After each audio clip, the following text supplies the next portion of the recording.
Buenas tardes a todas y a todos. Tal como se indicó, la idea es conversar sobre este tema, que es un tema que para la academia apareció como un tema necesario de investigar y evaluar, y de ahí nace la idea de hacer este trabajo. Eh, Comentarle que este trabajo, eh, coordinado por mí, nace también de información de dos unidades de investigación que hice de tutor en la USACH, que justamente fue reunir información que fuera valiosa para poder hacer el análisis correspondiente. Así que lo indico para efecto de los autores de esta investigación. Bueno, ¿qué escenario estamos enfrentando? Y eso, la verdad es que para todo, eh, hoy día el escenario está complejo. Es complejo no solamente en el diario vivir, sino ya cuando lo llevamos a nuestra situación profesional, se le suma más cosas. Cambio muy profundo que para nadie puede resultar esto muy extraño. En estos últimos 2 años nuestra sociedad ha cambiado, la gente ha cambiado, la disposición de la gente también para muchas cosas. ¿Y qué es lo que pasa? Aparece ahora un paciente bastante más empoderado, informado y además exigente, mucho más de lo que era ahora, porque toda el, la instrucción, el conocimiento de las vacunas, de todos los procesos, lo puso en una situación más proactiva todavía de la que ya estaba emergiendo. Accesibilidad universal a los medicamentos, que es un clamor de la sociedad y de la gente en términos del acceso, eh, para cualquier patología y para cualquier medicamento, y que ya hemos vivido situaciones bastante dramáticas con estos temas. Eso también genera una presión a la sociedad bastante grande. La farmacia Centro Salud, eh, que hoy día, a mi parecer, y lo veo así, lo digo tal cual, solamente está en el papel, y me refiero a la ley y en los reglamentos, porque en esto no hemos avanzado. Tecnología de la información, todo esto ha sido lo que se nos ha venido así, es decir, en conjunto, muchos elementos que tienen que ver con la tecnología y la información. Y aquí, ¿qué es lo que hemos detectado? Que hay muy pocos profesionales que están en este tema. Y cuando digo profesionales me refiero a químicos farmacéuticos, por supuesto. Y, y en este sentido, eh, gente que está en este tema dice que en el futuro vamos a necesitar alrededor de 1000 profesionales que sean expertos en tecnología de información, vinculada por supuesto con el tema de la salud. Los registros de salud electrónico, en términos de favorecer la seguridad y la calidad de los tratamientos de los pacientes, va a ser algo bastante más habitual. Y esto también debemos preocuparnos. Armonización regulatoria, también, eso lo tenemos claro. Hoy día hay un cambio regulatorio en alguna de las agencias de referencia y rápidamente existe la necesidad de adoptarlo, por lo cual en términos de regulación es tremendamente dinámico, y eso amerita también estar muy al tanto de los aspectos regulatorios de los medicamentos, y además de los cambios.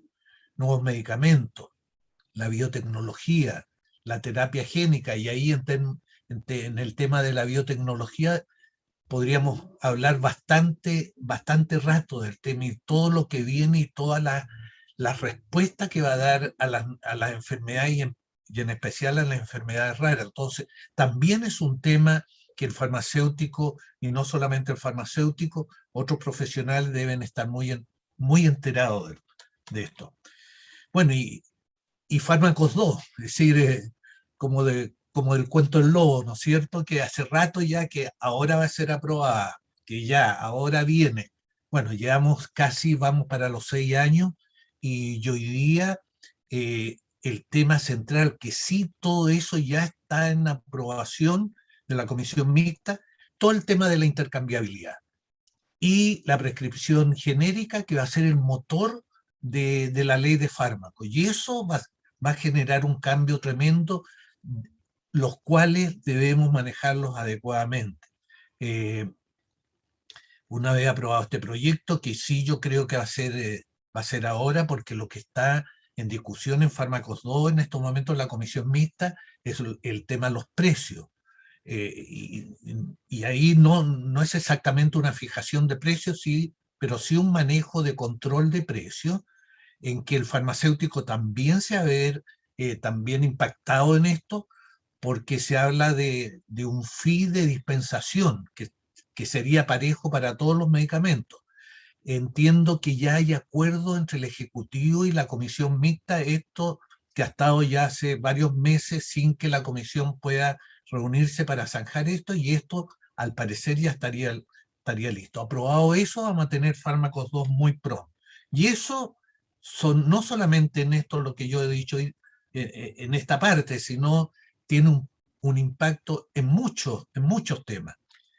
Lo que tenemos que tener todos los que estamos en este tema, con nuestra profesión, el compromiso con la calidad, eficacia y seguridad de los medicamentos en todo su contexto, bueno, y las vacunas, los cosméticos, los suplementos alimentarios, los dispositivos médicos, son también aspectos que debemos mirarlo con atención. Bueno, ¿cuál es nuestro caballito de batalla, que siempre lo destacamos y hablamos con mucho orgullo de la empleabilidad de nuestra profesión? Y al 2020, 2019 está en un 98, 97, pero esa es una empleabilidad plena. Es decir, esa es nuestra situación hoy día. Y esto la verdad es que es nuestra zona de confort, eh, pero también debemos tener el resguardo, y en eso uno de los temas que vamos a conversar, de cómo va a variar en el tiempo esto. Porque ¿qué pasó con otras profesiones que estaban en la misma situación nuestra? Odontología. Hoy día, y esto al año 2020 también, la empleabilidad es un 84,4%. Enfermería, que la enfermera siempre tenía asegurado un, un lugar para su profesión, hoy día es 67,1%. ¿Qué es lo que indica esto? Que muchas enfermeras están haciendo además otras cosas. Tecnología médica también, que muchas veces competía en términos de puntaje con nuestras carreras, 75,5%. Entonces, esto es un aspecto de la primera llamada de atención, es decir, de no dormirse en esta empleabilidad tan plena que hoy día tenemos. Somos la mejor empleabilidad, ¿ok? ¿Cómo ha sido la evolución de las universidades que imparten la carrera? Bueno, al 2003 y el escenario del 2020. Es decir, en un escenario donde hoy día tenemos 14 universidades que dan la carrera de química y farmacia y 21 sedes en que está presente. Y esto es un cambio importante en términos de la formación de los químicos farmacéuticos. Y hoy día podemos decir también muy, muy positivo que la carrera está en muchas regiones. No está, antes estaba centralizado Concepción, Santiago y Valparaíso. Hoy día esto es más amplio y eso es bueno. Bueno, ¿cómo ha sido la evolución de la matrícula en primer año de 2007 al 2020? Ahí está. Ahí. ¿Se fijan que en los años entre 2007 al 2013 era muy parejo? Pero ya el 2014 empieza el crecimiento de los ingresos de matrícula primer año. Y en el año 2020 el ingreso llega a 1.597 nuevos alumnos de química y farmacia. ¿Qué es lo que pasa hoy día también con el total de matriculados? ¿Cuántos estudiantes están haciendo la carrera de química y farmacia? También, que es paralelo, por supuesto, a lo que les mostraba, que teníamos una media de 3.400, pero que hoy día llega a 6.900 estudiantes que tenemos en los distintos cursos de la carrera de química y farmacia. Es el doble. Es decir, En los últimos 7 años se ha duplicado, un poco más del doble. Y esto también se los presento. Este es un elemento también que a mantener en consideración para hacer las proyecciones futuras. Son temas que lo hemos tomado en cuenta. La retención en primer año, el promedio es 86,3 y al segundo año 79,7. Y esto la verdad es que a uno le parece, wow, que la retención no está tan buena. No, y fíjense que también en la carrera química y farmacia una de las mejores en promedio de la retención que tiene en primer año. Hay otras, por supuesto, que tienen mejor retención que la nuestra. Y lo otro es el promedio que dura la carrera. Y esto también ha sido histórico. Esto es un tema que no ha variado. 15,7 semestres. Y podemos ver ahí de la información que está disponible en el Mineduc que es variable. Es decir, las retenciones de 13,7 hasta 17,5. Entonces, la duración, perdón, de la carrera. Entonces, eso también es un tema a considerar. Titulados, que aquí viene la parte donde se van a generar la mayor cantidad de cambios futuros. Bueno, el total de titulados está ahí indicado, como pueden ver, de 320 subió ya y estuvo en un promedio de 470, 490, y se esperaba, según las proyecciones y estadísticas, que este año, el 2020, iba a estar en un poco más de 500. Bueno, el real del titulado el 2020 fue 351. Y aquí posiblemente el tema de la pandemia haya jugado un poco en postergar algunas situaciones de titulación. Pero bueno, tomando todos estos años, 6.000 desde el año 2007 al 2020, 6.000 nuevos profesionales se titularon. Bueno, y como ha sido siempre histórico, mayoritariamente mujeres, siempre ha estado 6-4 en términos de proporción. Y esta estadística es bastante reciente, es decir, es de abril del 2021 que conseguimos conseguimos obtener esta información de la Superintendencia de Salud, y hasta abril del 2021 habían 11.835 químicos farmacéuticos registrados.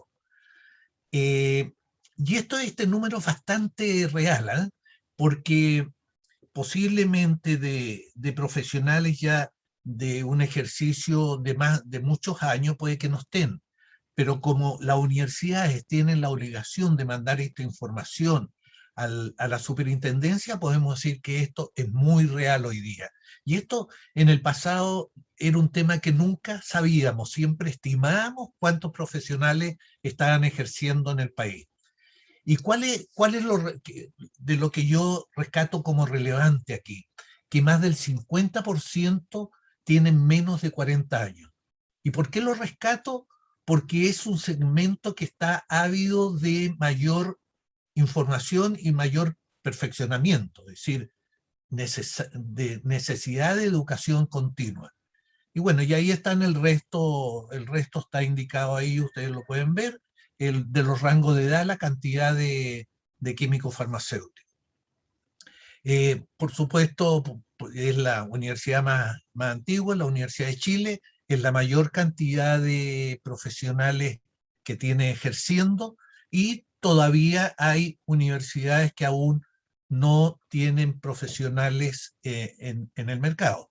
Eso sí, la Universidad de la Frontera, recibimos la información hace poquito que tuvo ahora hace 2 meses o un mes la primera profesional recibida.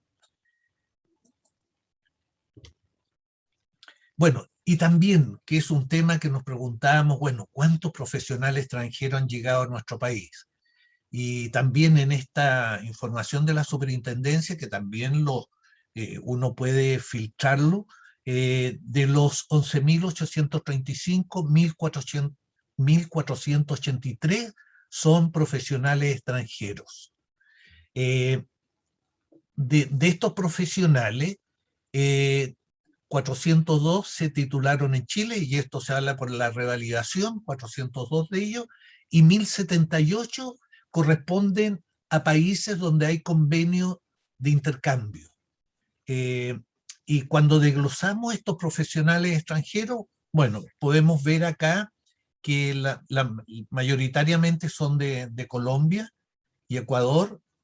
Venezuela ya necesita revalidar el título, y así se va conformando nuestros colegas extranjeros que han estado en el país ya de hace bastante años y con un crecimiento también importante. Bueno, y aquí está un poco cómo, cómo hacemos con los datos. Bueno, acá en la primera columna, la que está aquí, el 2020 está en verde porque eso ya es un hecho de la cantidad de recibidos. En azul está la proyección tomando en consideración la cantidad de ingresados al primer año, la cantidad de deserción, y también considerado la duración promedio de los estudiantes.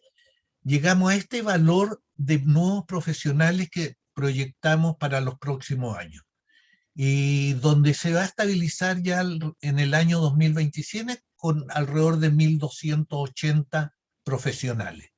Ese va a ser un poco el plató cuando ya todas las universidades que están hoy día formando químicos farmacéuticos ya estén entregando profesionales. Se asume que aquí no está considerada una posibilidad de que otras universidades también se sumen a formar químicos farmacéuticos. Pero esta es la situación. Abajo en naranja están la proyección lineal y la proyección geométrica del crecimiento, pero la verdad es que no nos sirve, porque en estadística se saca en base a lo que ha sucedido para atrás y se proyecta para el futuro. Pero ¿qué es lo que pasa? Y un poco, ¿qué podemos vislumbrar de esto? Tenemos 97,7% de empleabilidad. Significa que el crecimiento lineal o exponencial que tenemos ha sido suficiente como para mantener esa empleabilidad.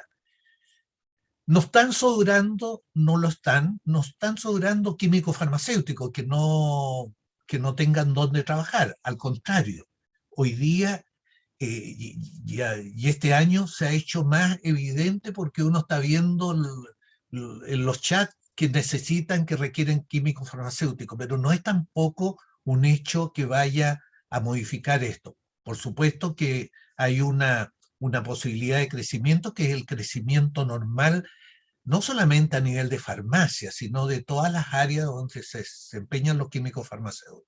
Entonces, cuando hablamos de este diferencial, decimos, bueno, con respecto a lo que está requiriendo el mercado, suponiendo este crecimiento lineal, en los próximos años, en teoría, y esto en teoría, tendríamos de 2021 al 2030 alrededor de 5.000 profesionales que estarían ahí sin saber si van a estar ubicados en el campo laboral o no. Entonces, aquí donde se nos presenta el primer semáforo rojo, ojo, que aquí tenemos que ver esto, porque no sería bueno que no nos preocupemos de ver áreas de la profesión que debiéramos hacerla crecer o generar nuevas oportunidades con lo que viene. Y ya les voy a comentar en lo que yo creo que viene. ¿Cuál es el mapa laboral hoy día? Están ahí todas las áreas exclusivas, y esta es nuestra zona de confort, porque ahí tenemos asegurado el trabajo, y ese tiene una doble influencia. La influencia de que estamos tranquilos porque yo me voy a recibir y voy a tener un trabajo en cualquiera de estas áreas. Pero lo otro también es que no hacemos nada por ir a otras áreas profesionales que son las que están en el otro lado, que son las áreas en competencia. Y también yo he puesto ahí algunas áreas que debiéramos seguir desarrollando, como en la atención primaria, y pongo ahí dispositivos médicos porque este es como una reiteración que yo hago, porque creo que aquí es un área en competencia, hay muchos profesionales que pueden estar en esto, pero en esto estoy plenamente convencido que los químicos farmacéuticos son los que están mejor preparados como para enfrentar este campo laboral que va a venir en una forma contundente en el futuro. Bromatología también, que es un área también en que la hemos dejado de lado, y otras que es lo que necesitamos también conversar. Y ahí en rojo están las especialidades farmacéuticas ya reconocidas, en que en esto también se está desarrollando en términos de lo que deben hacer las universidades para poder entregar estas oportunidades de estas especialidades.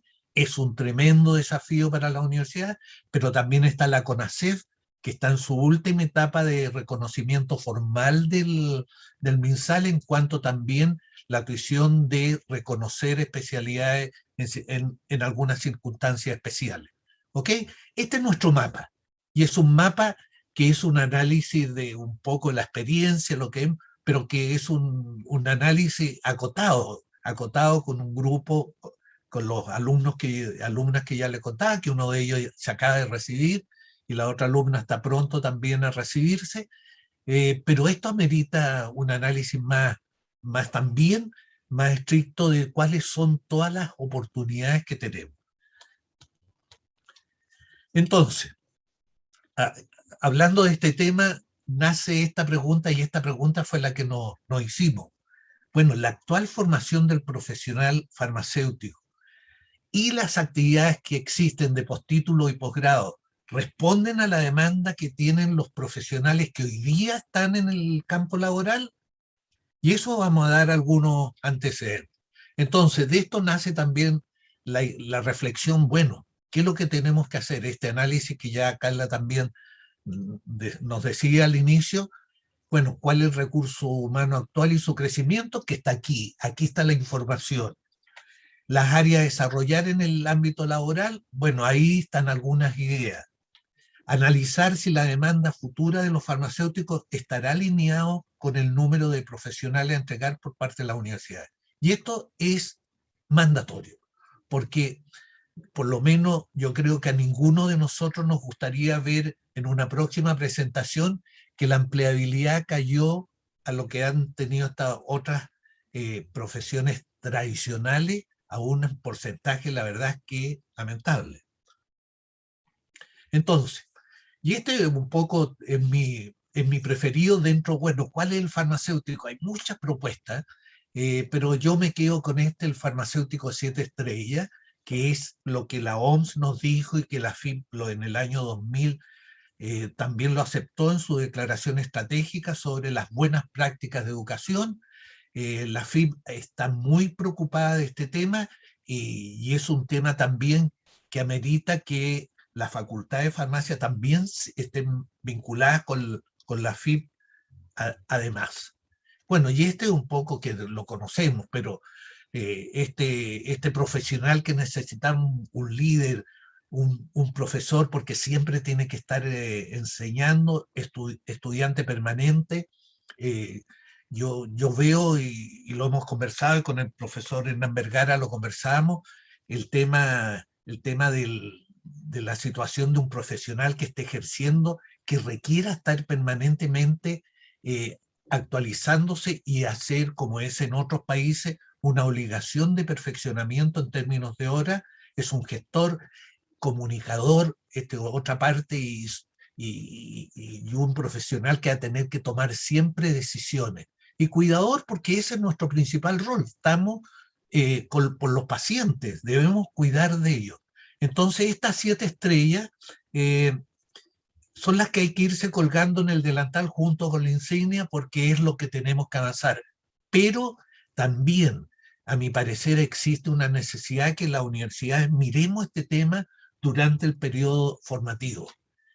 Y dentro del periodo formativo, ¿qué es lo que nos dice el 88, la OMS y la OPS, en términos de cómo debiera estar el porcentaje de cada una de las áreas o actividades? Y podemos ver ahí que las ciencias básicas dan un 15, la farmacéutica un 20, la biomédica, que lo describe así, un 15%, sociales, de integración y práctica profesional un 15%. ¿Ok? Cuando lo comparamos con esto, con la propuesta que hizo la COIFA el año 2019, que agrupa a las facultades de farmacia de Iberoamérica, nos dice, y está muy, muy cercano a lo que dice la OMS, también ciencias básicas un 20%, la biomédica un 25%, y la distribuye tal cual la estamos viendo. Pero miren lo que ellos dicen que debiéramos tener como práctica farmacéutica. Y esto se refiere a las prácticas externas, pero también dentro de la universidad, 25%.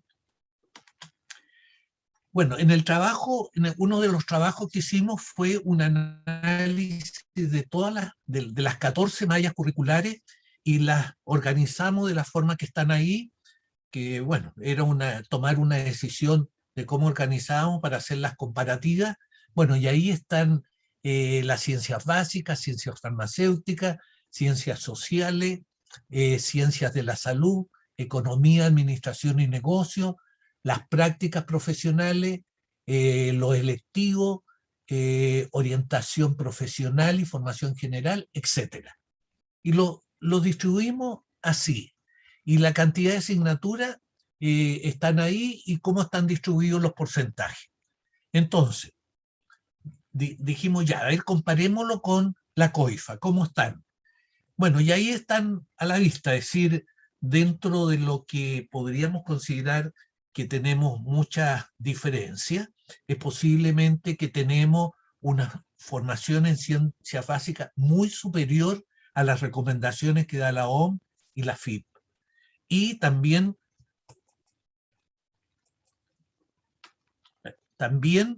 en términos de las prácticas profesionales, que estamos muy lejanos a ese porcentaje que se considera muy importante dentro de este proceso formativo.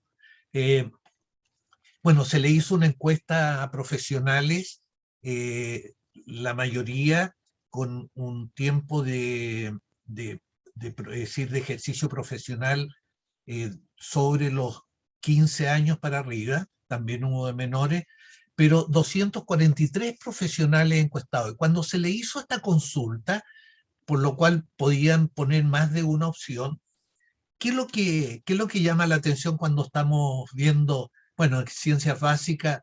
La verdad que son muy pocos los que dicen que se requiere más, pero, pero lo que nos llamó mucho la atención, que 136 pusieron economía, administración y negocios, como dentro de los elementos que le falta al profesional una vez que está en el campo laboral. Bueno, y en términos de las prácticas de profesionales también. Hay un 74 profesionales que encontraron que esto también debía cambiar. Bueno, aquí yo puse, y esto está en el trabajo que ustedes han recibido también, porque esto no eran opciones, sino ellos escribían estas opciones. Bueno, y encontramos aquí muchos elementos, pero también ciencias de la computación, Excel, Big Data, computación, Data Management, transformación digital, todos estos temas que la verdad es que cuando fuimos a ver en las distintas facultades y escuelas que dan química y farmacia, había una sola que tenía en su malla parte de estos temas. Y ahí, bueno, como pueden ver, son enorme, y esto viene, enorme la cantidad de propuestas, y esto viene dependiendo justamente de dónde estén desarrollándose nuestros colegas. ¿Mm? Entonces, ¿qué caminos tomar? Y aquí vienen algunas ideas que por supuesto tenía ese sentido de que fueran ideas, eh, reforzar la parte computacional, la farmacia digital va a ser una realidad completa también cuando se apruebe Fármacos 2. Hoy día el comercio electrónico está funcionando, pero esto va en desarrollo. Son temas que no tienen vuelta atrás. Y hay que estar preparado porque aquí uno de los riesgos es el rol del químico farmacéutico, es decir, que se puede perder. Eh, hicimos ahí también una unidad de investigación en la USACH y, y la verdad es que uno se va a las páginas y a estos data center en que el farmacéutico en ninguna parte dice quién es el farmacéutico que está a cargo de esto. Entonces aquí hay un tema que hay que abordar. Número de horas de cada práctica profesional, promover a través de la universidad, la academia, las sociedades, CONACEF, colegios y todos los que estén relacionados, la educación interprofesional y prácticas colaborativas con otros profesionales de la salud, revisar las propuestas de asignaturas planteadas por los profesionales, tal como le decía, y hay harto elemento para analizar y que también que uno puede decir, y en especial las universidades, que yo siento y creo que tenemos la obligación de la educación continua, de entregarle herramientas. Bueno, ahí están también ejemplos de qué es lo que están esperando que las universidades les dé. Eh, bueno, en las mallas curriculares, todo esto que hablábamos, liderazgo, la habilidad blanda, la comunicación, la capacidad de trabajar en equipo, todo este desarrollo es necesario irlo materializando en la formación de pregrado.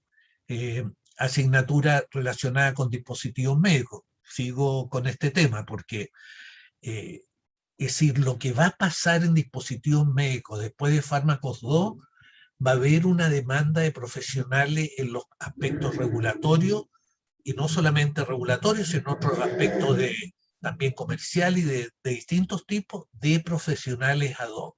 Si nosotros estamos preparados como para mostrarnos que somos los que estamos en mejores condiciones, podemos estar ahí presentes. Y bueno, hoy día las universidades además creo que se deben coordinar en la actividad de postítulo y de posgrado. Y porque está también lo que hablamos de las especialidades.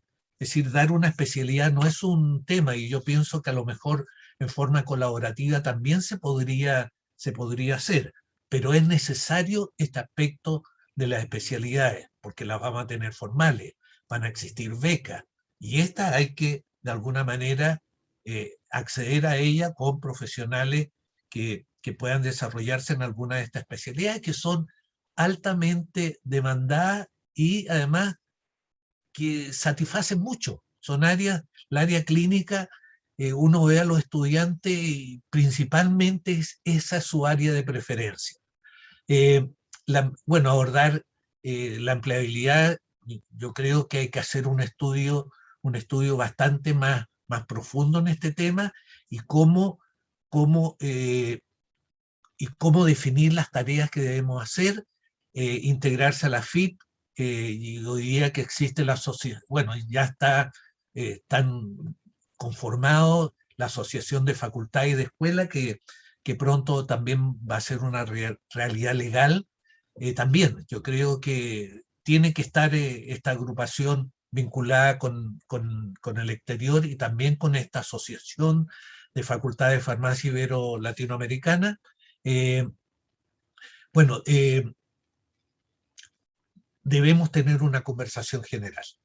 Eh, yo lo digo, es decir, después de este trabajo, yo previo a él suponía que podíamos tener problemas en el futuro y lamentablemente el análisis lo dijo, es decir, estamos ahí en un momento en que debemos hacer algo, debemos generar algún diálogo, alguna reflexión de esto, eh, y porque aquí son algunas, como le decía, de tareas, caminos posibles, pero en un análisis más profundo de todos los académicos y también integrados los que están en el área profesional, yo creo que se puede sacar algo realmente que atenúe el impacto de la cantidad de profesionales que vamos a tener en el futuro.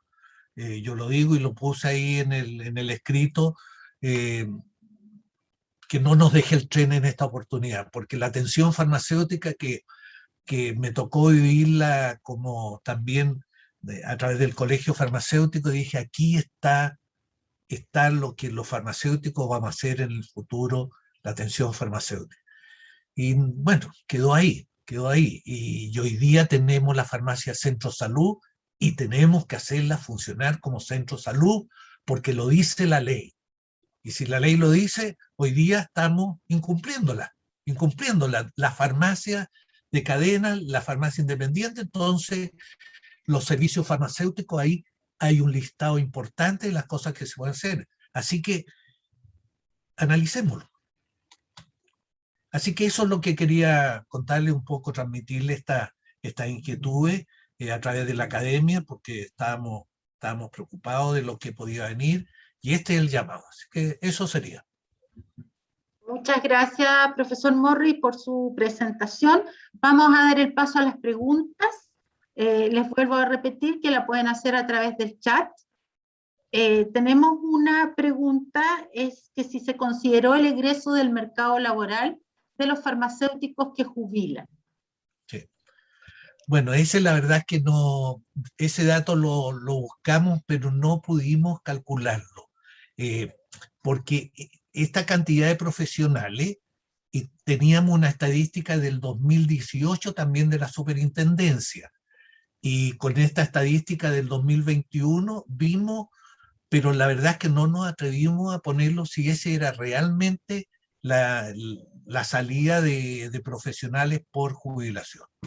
No, es un dato súper importante porque nos da un balance también y una resta que habría que hacerle a esta suma futura. ¿Mm? Gracias. ¿Se puede preguntar vía micrófono? Sí, si quieren levantar la mano. ¿Puedo? Sí, claro que sí, Luis, ni un problema. Gracias. Bueno, primero que nada, felicitar a Antonio, el trabajo es bastante bueno, completo, claro, está súper bien planteado.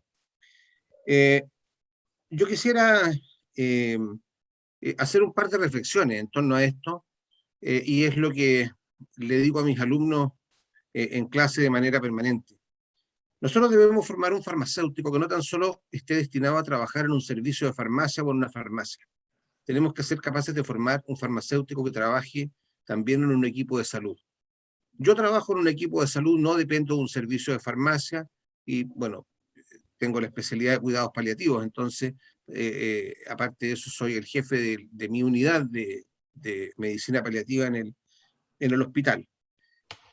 ¿Por qué no los demás farmacéuticos pueden hacer exactamente lo mismo? O sea, esa es la pregunta. Si lo puede hacer uno y que no es ninguna excepción, lo pueden hacer los demás. ¿Cómo formamos estos farmacéuticos? Indudablemente, yo creo que donde tiene crecimiento grande es en la parte clínica, sobre todo en la parte pública. Nosotros hoy día hacemos atención farmacéutica en algunos programas de salud. Cuidados paliativos es uno de los ejemplos. De manera muy reducida se hace en los programas cardiovasculares y se abarcan números de pacientes, pero absolutamente seleccionados para poder entregarle esta prestación. Porque si no, se necesitarían 5, 10 o 20 farmacéuticos para trabajar en un hospital de mediana complejidad, exclusivamente haciendo atención a ese programa. Hay programas donde no se hace atención farmacéutica porque no están los profesionales debidamente capacitados, como por ejemplo los programas de neurología, me refiero específicamente a epilepsia. Han tomado mucho auge los polis de taco, de los anticoagulantes orales, y hay varios ejemplos que se han hecho en Chile. Pero ¿por qué no se pueden hacer todos los programas juntos en un mismo hospital? Porque evidentemente que ahí necesitamos más farmacéuticos. Por lo tanto, la generación de cargos es indudablemente una respuesta, y es la respuesta que hemos tenido, por lo menos en mi zona y en mi establecimiento. Hemos aumentado más de 10 veces la cantidad de farmacéuticos que trabajamos en la parte pública. Y la gran vendida de esta idea, digamos, ha sido precisamente para realizar actividades clínicas.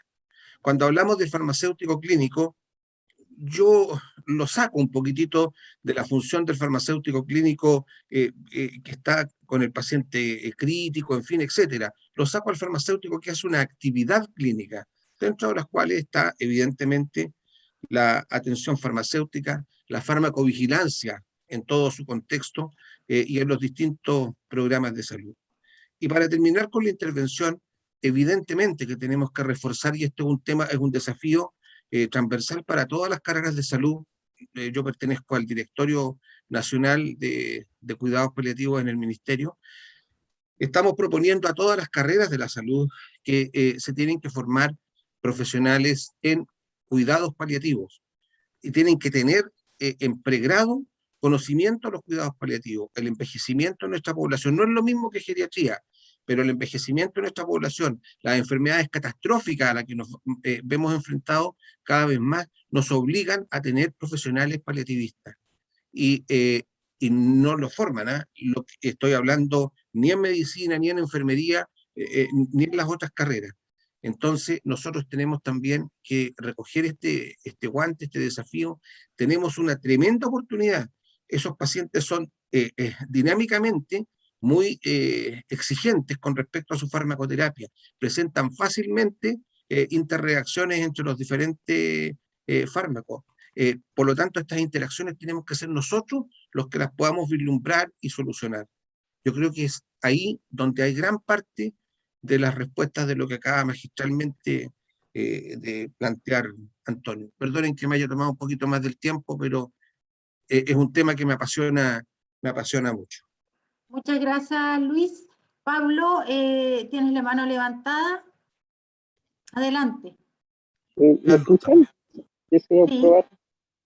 Sí, ya. Bueno, muchas gracias por la presentación, Antonio, ¿no es cierto?, de la presentación de sus datos, que siempre van a ser interesantes. Ya, bueno, estos estudios se han hecho ya hace varias décadas. Yo creo que no se hacía un estudio de esta índole, dado el avance que ha habido desde el punto de vista de la formación de estudiantes y respecto al ingreso de diversas universidades a la formación de farmacéuticos.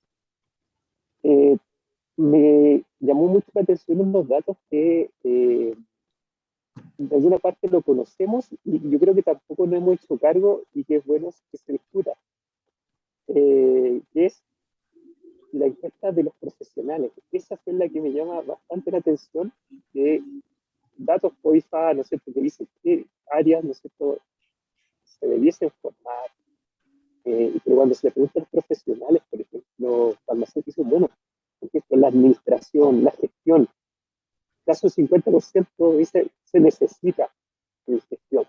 Entonces ahí yo creo que hay a lo mejor, no sé si una buena conexión de, bueno, conocer exactamente la realidad a la que se están enfrentando los profesionales farmacéuticos, de cómo lo estamos formando, históricamente, es un punto súper bueno que cabe a repensar, desarrollar, a conversar en ese aspecto, porque además uno conoce de los puntos de vista de las universidades, hay varios aquí, los colegas que formamos parte de carrera de química y farmacia, que lo hemos visto en todas estas reuniones que hemos hecho en los últimos años para la formación de la asociación de carrera de química y farmacia. Y es un punto, yo creo que a discutir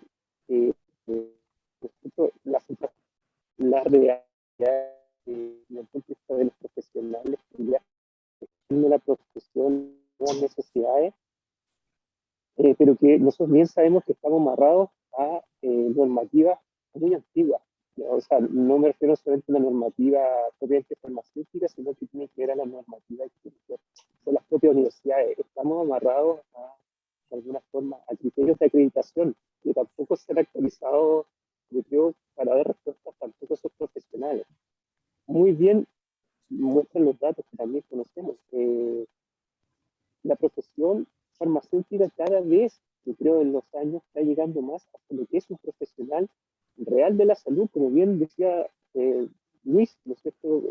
Necesitamos farmacéuticos clínicos mejor formados en más áreas de las disciplinas biomédicas, pero siguen siendo la ciencia básica lo fuerte, porque históricamente sabemos que venimos de facultades de química, y pocas y más nuevas facultades de ciencia de la salud o médicas o clínicas. Mucha discusión para adelante que yo creo que queda. Yo creo que nos queda mejorar eso, cómo lo podemos gestionar en las discusiones. No hemos reunido, nos falta reunirnos. Y yo creo que estas instancias son buenísimas, pero también tenemos un número de miles de profesionales farmacéuticos a los cuales este mensaje les tiene que llegar. Somos pocos los participantes de esta instancia de reunión ahora.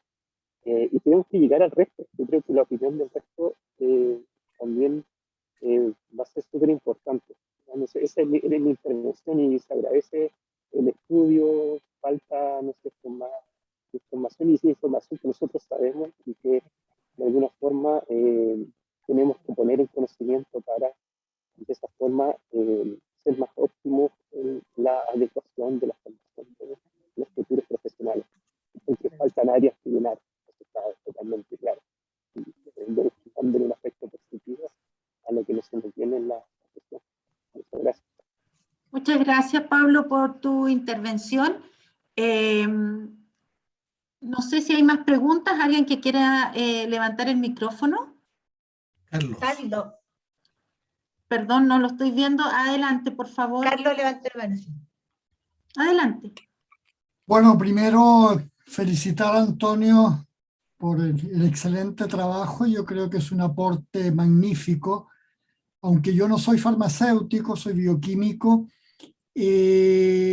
creo que hay un aspecto que él lo vislumbró, que es tremendamente futurista, que lo llamó como terapia génica. En el fondo, me gustaría que se diera una mirada hacia más bien, no a la terapia génica, sino que a la farmacogenómica. Porque el futuro de esta área es más que nada llegar a lo mejor algún día al fármaco personalizado. Yo tuve experiencia en un estudio con estatina, de acuerdo al genotipo, y la respuesta a la estatina era diferente, no era igual según el genotipo de la persona. Yo creo que eso es un campo maravilloso para la farmacia.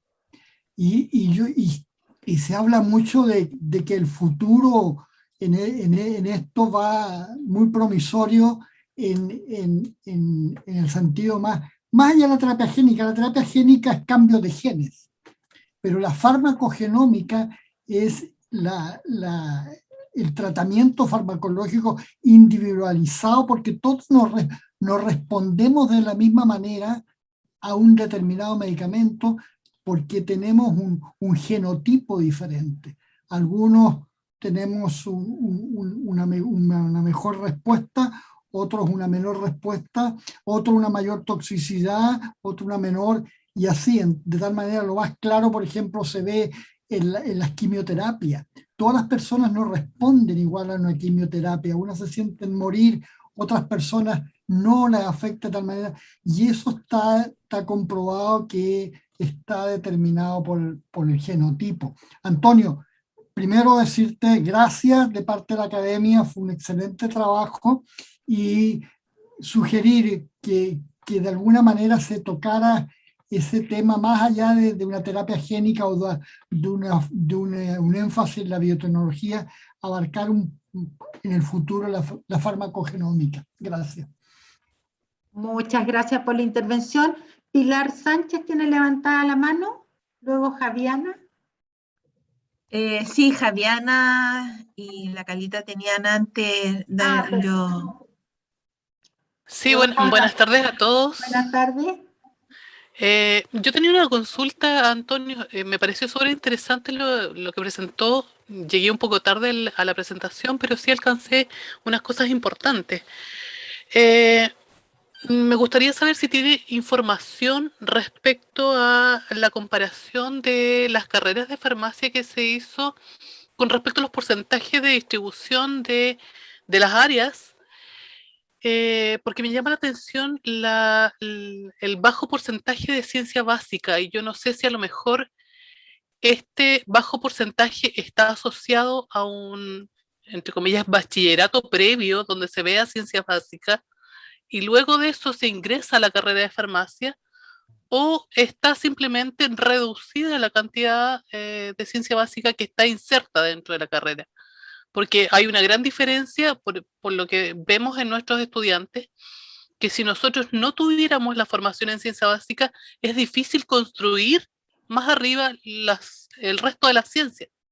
Entonces, por otro lado, si tienes un curso previo, digamos, en que se vea ciencia básica y tengas una formación sólida, obviamente puedes partir desde ciencias un poco más avanzadas y que vayan aplicando esta ciencia básica.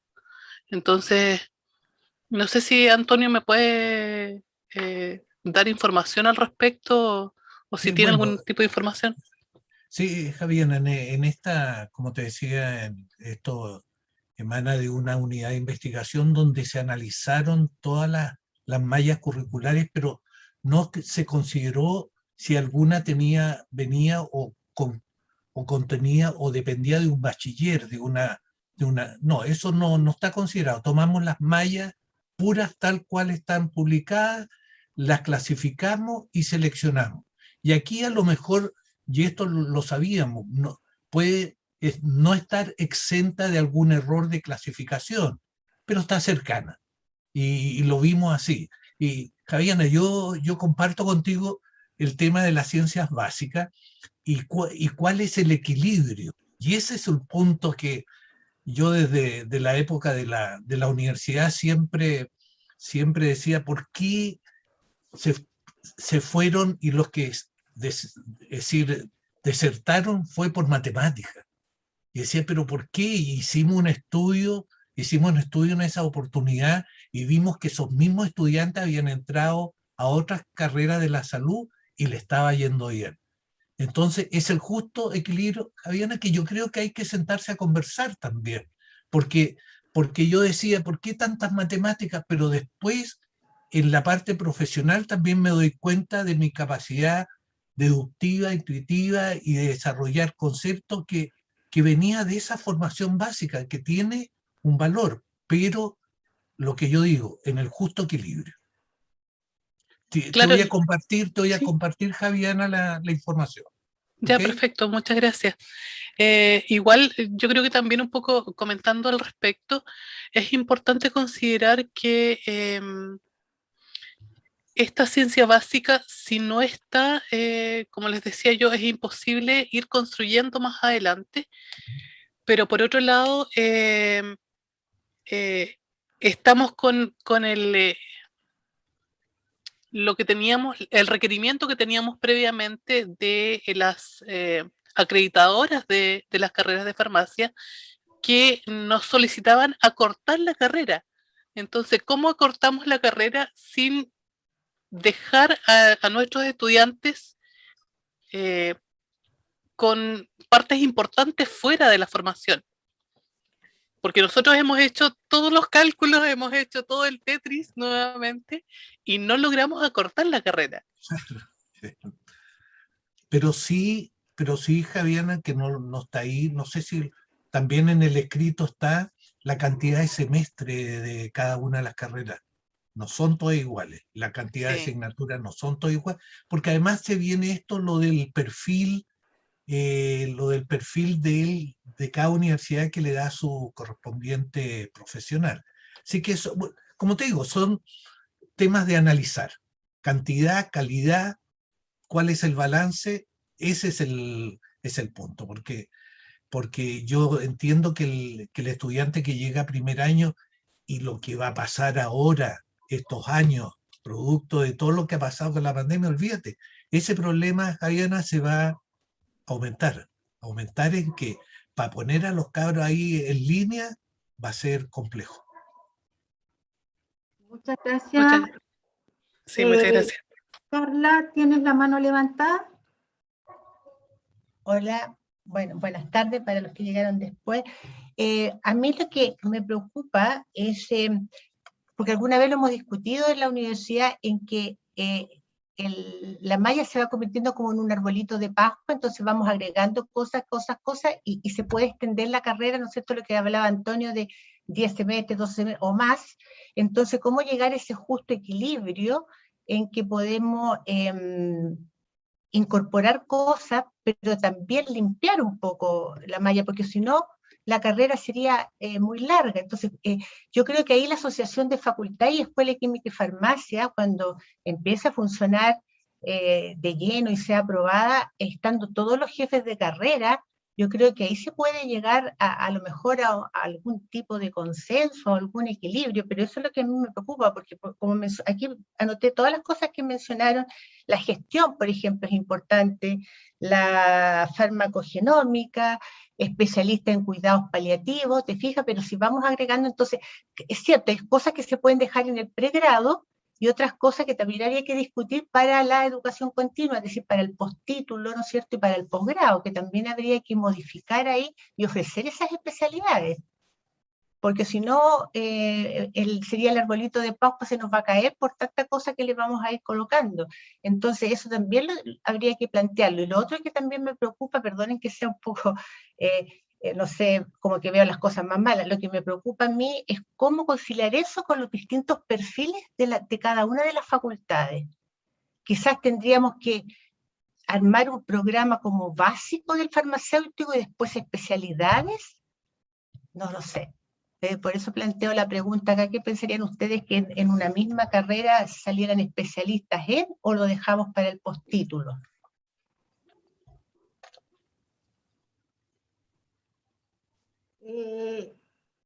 Antonio, no sé si quieres dar algún comentario o le pasamos la palabra a Carlos Martínez, que tiene levantada la mano. Y la Pili también está. Sí, mejor que...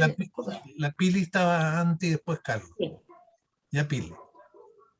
Bueno, agradecer, profe Antonio, por su presentación. Me gustó mucho, en realidad, cada vez que veo estos temas. También me gustaría algo que he ido visualizando en este último tiempo, que son algunas habilidades y destrezas que son transversales para toda esta, dentro de los farmacéuticos 7 estrellas, pero hay como 4 aspectos que a mí me gustaría, digamos, también dejar planteados, sobre todo que aquí tenemos un jefe, varios jefes de carrera, que es el tema de la formación metodológica del farmacéutico, porque eso es importante. Se genera investigación en muchos ámbitos y no logramos tener informes de peso que puedan tener relevancia como para dar un golpe de timón dentro de la formación. También el tema del rol social del farmacéutico. Eso es un tema relevante, sobre todo ahora. Hemos pensado ahora a lo mejor en tener un farmacéutico un poco que esté activo para los desastres sanitarios y desastres medioambientales. Ahora tenemos todo un tema con la farmacocontaminación y en la parte de bioremediación, donde necesitamos farmacéuticos que se dediquen a buscar un poco y a solucionar un tema que genera el propio ejercicio de la salud humana y la salud también de los animales. Y también diría que esos temas nos falta. Hace poco, terminando de evaluar unas unidades de investigación, me tocó ser examinadora de una unidad de investigación donde le preguntaban a los colegas que están en el área clínica. Entonces, una de las cosas que veían era la falta de relacionarse, de un poco la empatía, el encanto y la elegancia que debe tener siempre un profesional cuando estamos dentro de un grupo multidisciplinario. Entonces, esas habilidades increíblemente no estaban presentes. Entonces, muy probable que dentro de la formación de las mallas curriculares tenemos nosotros una formación muy fuerte en la parte de ciencia, el informe, una concentración, pero descuidamos a lo mejor algún tipo de metodología de aprendizaje, que también vayamos formando líderes. Es lo que necesitamos. Líderes también que tengan labia, que tengan oratoria y que tengan estas habilidades blandas. El trabajo en equipo. ¿Cuántas veces vemos nosotros que los chiquillos tenemos de alguna forma... María, Entonces, sí, entonces eso es una cosa, digamos, que es un poco transversal en todas las áreas. Es como para hacer una bonita reflexión, y sería interesante tener como una segunda parte de esta conversación, porque es muy importante en lo que nos depara. Pienso que algo que comentaba Carla es un poco ir visualizando dentro de la particularidad de cada universidad como línea. Entonces, no tenemos por qué tener todas líneas. A lo mejor una universidad se puede caracterizar por un área, otra por otra, y tener como línea, y así abarcar la inmensa cantidad de farmacéuticos, los modelos españoles, que son bastante relevantes y de peso en el contexto europeo. Tienen hasta farmacéuticos expertos en nutrición y atienden en farmacia, y también se dedican a problemas de adicción o problemáticas con la alimentación. Entonces, estamos, o sea, tenemos mucho trabajo. Creo que siempre el área básica es muy importante porque se genera investigación que va en apoyo, pero no descuidemos también áreas tan, pienso que son ahora en temas de liderazgo y pospandemia, 2% de preparación en la parte informática. Ahora viene toda la generación de Big Data, inteligencia artificial para el desarrollo de los medicamentos. Entonces creo que hay que hacer un examen un poquitito, y me uno un poco a la preocupación de Carla. Bueno, saludos a todos, un abrazo, y eso es lo que quería conversar. Gracias, profe, por su presentación. Gracias, Pilar, por tus palabras. Carlos, te doy la palabra.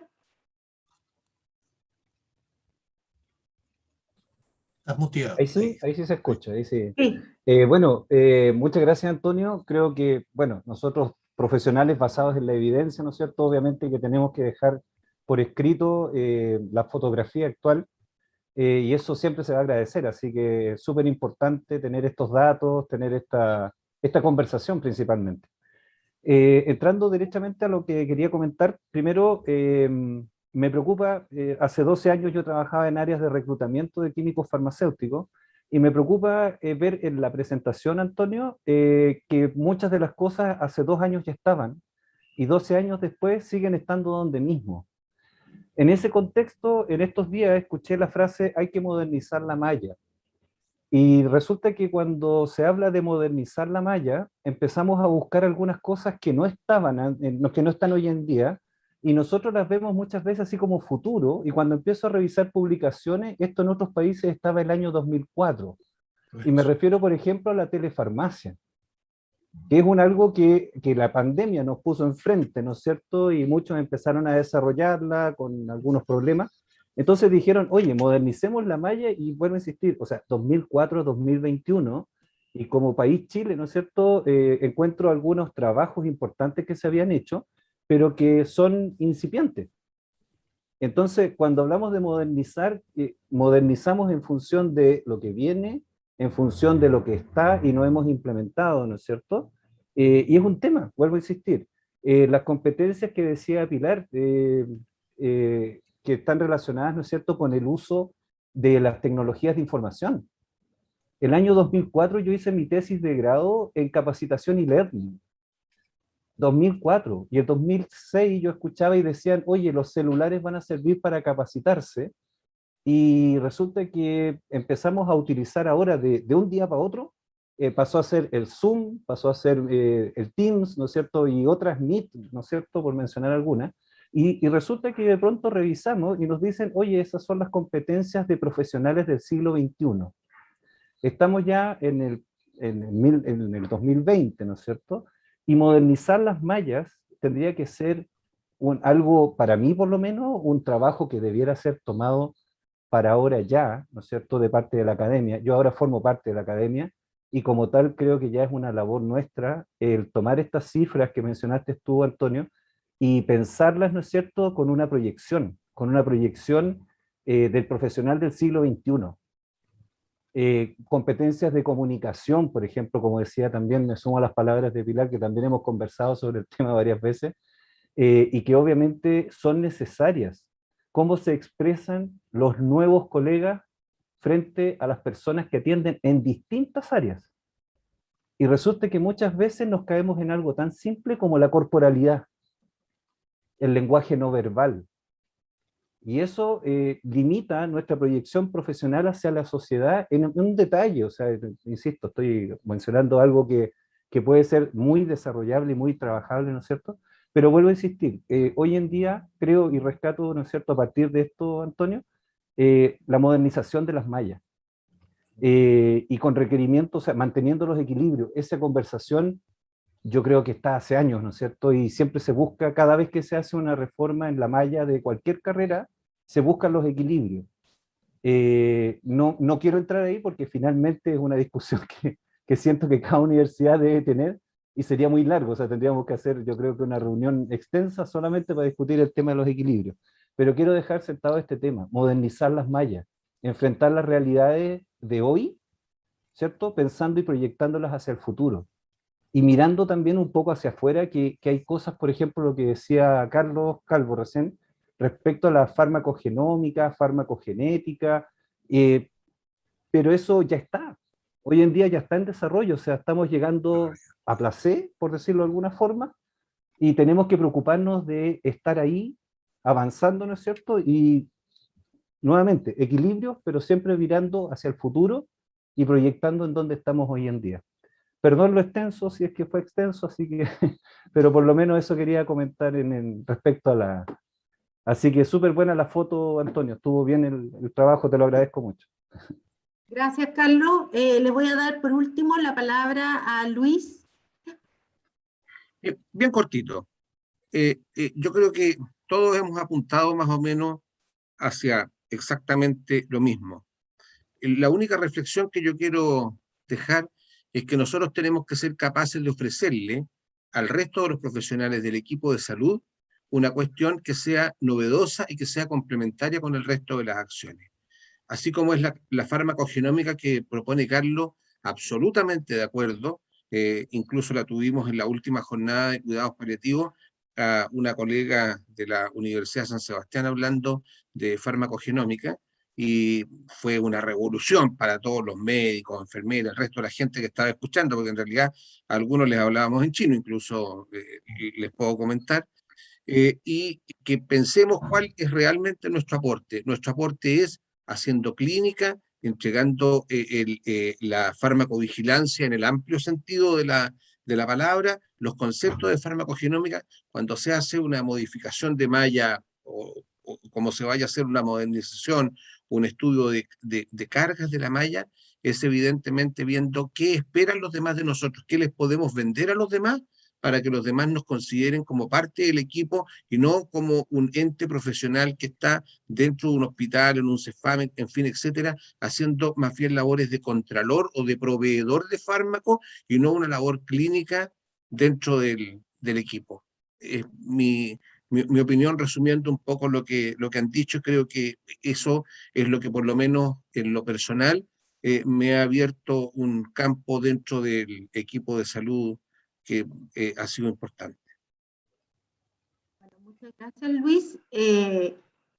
Quiero dar las gracias a todos los presentes, y para finalizar le voy a dar la palabra a la presidenta Carla Del Porte. Muy buenas noches. Bien, cortito. Primero, bueno, agradecer a Antonio por este valioso trabajo. Yo ya lo resalté cuando iniciamos este conversatorio. Quiero agradecerle a ustedes la participación, y vamos a buscar estrategias para convocar a más químicos farmacéuticos, más colegas, porque el día de hoy, si bien hay 20 y es importante, estamos sembrando una semilla, por así decirlo. La idea es llegar a más personas, a más colegas, entonces vamos a buscar estrategias para seguir conversando este tema. Así que también los esperamos en otra oportunidad todos ustedes. Muchas gracias. Chao, gracias, que estén Chao, muy nos bien. vemos. Gracias Chao, por la chao. invitación. Un abrazo. Chao. Chao.